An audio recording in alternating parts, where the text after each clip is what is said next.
So you have got around $3,000 to $3,500 to blow on a flagship OLED in 2025. Good, but if you buy based on just marketing hype, you're gonna screw this up because this year Samsung and LG both dropped absolute monsters, the Samsung S95F and LG OLED G5. But they are just designed for two very different users, and unless you know which one you are, you might waste hundreds on features you'll never use, or worse, miss out on what actually makes a difference long term. Let's start with the picture tech. Samsung's S95F runs on second generation QD OLED panels. That means instead of traditional white OLED with color filters like LG uses, Samsung's panel emits pure red, green and blue using quantum dots. The result: richer, more saturated colors, higher brightness and zero color filter loss. It hits around 1600 nits peak brightness, and unlike traditional OLEDs, it holds brightness better in full screen HDR scenes, no aggressive dimming. You'll notice this the moment you watch HDR content on Prime Video or Disney Plus. It just looks punchier. Also, before we continue, I'd like you to know about our official CineX mini projector that comes with Android 11.0 and can stream all your movies onto the ball with a screen size of up to 120 inches long. It can play 4K videos and would be great for Netflix and chill, and costs you less than a paisa date. Ships worldwide and is available only on simplifytech.shop with a limited stock. Now back to the video. LG's G5 fight backs with its latest WOLED panel with micro lens array, over 5000 microscopic lenses per pixel that redirect light toward you. This boosts brightness to around 1450 nits in real usage. So yes, it's brighter than last year's G3 and significantly better than any older C series OLED. But here's the thing, while Samsung wins on pure spec brightness, LG wins on perceived contrast and detail preservation, especially in shadow areas in pitch dark room. The G5 just looks more cinematic, blacks stay pure, shadow gradients look smoother, and color accuracy out of the box is the best LG's ever done. Now here's the punch. Samsung does not support Dolby Vision and it's 2025. That's like buying a $3,000 of sports car that won't take premium fuel. LG on the other hand is still Dolby Vision's golden child. So if you're watching Netflix, Apple TV Plus or Ultra HD Blu-rays, or you're getting better dynamic metadata and tone mapping with the LG, Samsung pushes HDR10 Plus instead, but good luck finding content for it. Design-wise, the LG G5 is on another level.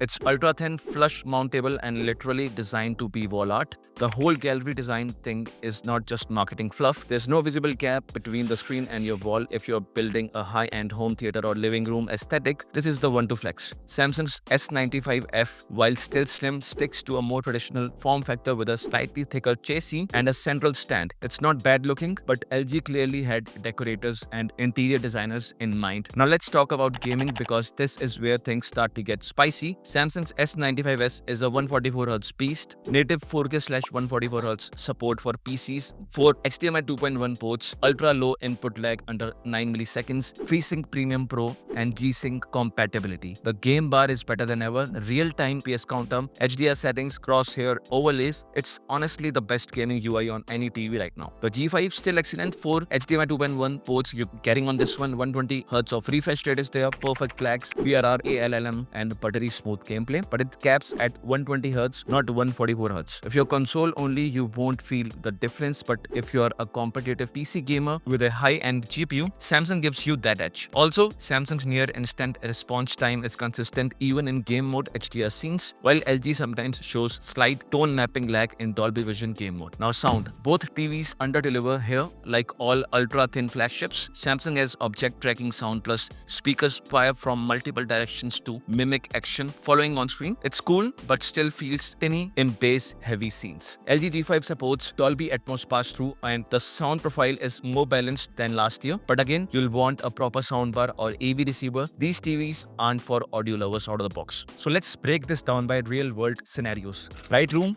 Samsung S95F wins. The QD OLED panel cuts through reflections better and has better brightness uniformity. The anti-glare coating is improved over last year's S95C, so window glare doesn't murder your viewing experience. Darkroom, LG G5 is still king. The cinematic accuracy, especially in movies mastered in Dolby Vision, gives you that deep, clean, filmic vibe, especially if you watch content with a calibrated color profile. Mixed content, gaming plus streaming plus sports, Samsung edges ahead with motion handling, game bar features, and its better ties in multitasking performance. Wall-mounted, design-first living room, LG G5 wins hard. That flush wall fit and minimalist design is unmatched in the OLED category. Now let's not ignore the elephant in the room, burn-in. QD OLEDs have come a long way, and Samsung has layered in pixel shifting, logo dimming and brightness limiting tech to reduce risk. But it's still early days compared to LG's more mature WOLED platform. If you watch a lot of static content like 24/7 news, sports, tickers, or play the same game HUDs daily,